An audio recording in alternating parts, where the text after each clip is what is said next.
rotation nurses. And you say, what's it for the ordinary Ghana man? Rotation nurses. And I speak about it because I have one living in my house. They're finishing their rotation, which is their national service. These are nursing trainees.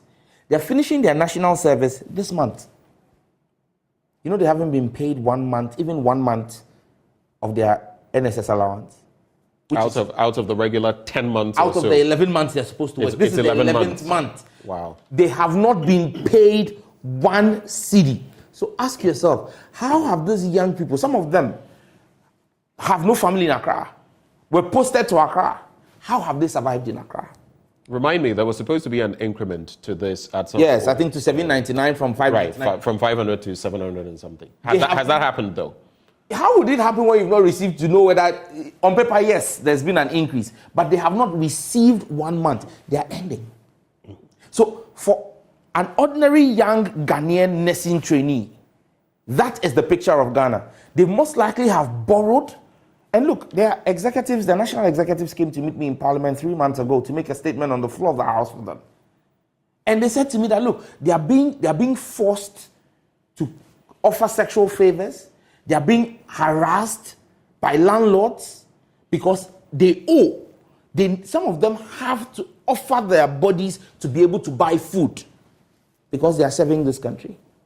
So if you see a glut of Ghanaian health workers running away from the country to the UK and to Canada, look at what's happening to our rotation nurses. That's ordinary Ghanaians. The ordinary teacher. But let me be quick to also point to the fact that while the second scenario you painted about women having to offer their bodies to do X, Y, not just women, even men, just to make ends meet, and it's a horrible situation. And I have known people personally from different facets who have had to do that. Some people, sometimes you have to bend over backwards to help. But I'm also saying that while we chastise this government, it's not new. There are times when, under your administration, the erstwhile administration, some people also did not get their stipends. Students abroad did not get what was due them. I remember when I was in Cuba at the time, when the NDC was in power, there were times when we did not get our stipends. I mean, that can be really frustrating. Obi Mainso and going through that. It's happened over time. It's not a rarity. I would be the last person to sit here and posit that it never happened under the NDC. But there are two things I'll say. But that's the reason why the NDC was voted out, because this was supposed to be a better alternative. True? Right. People voted the NDC out because we weren't seen as good enough, and Nana was a better alternative. But let me tell you, at no point in time under the NDC did anybody have to go their whole national service and not get paid. At no point in time. At least you would have gotten 3 months, 4 months, there'll be some arrears.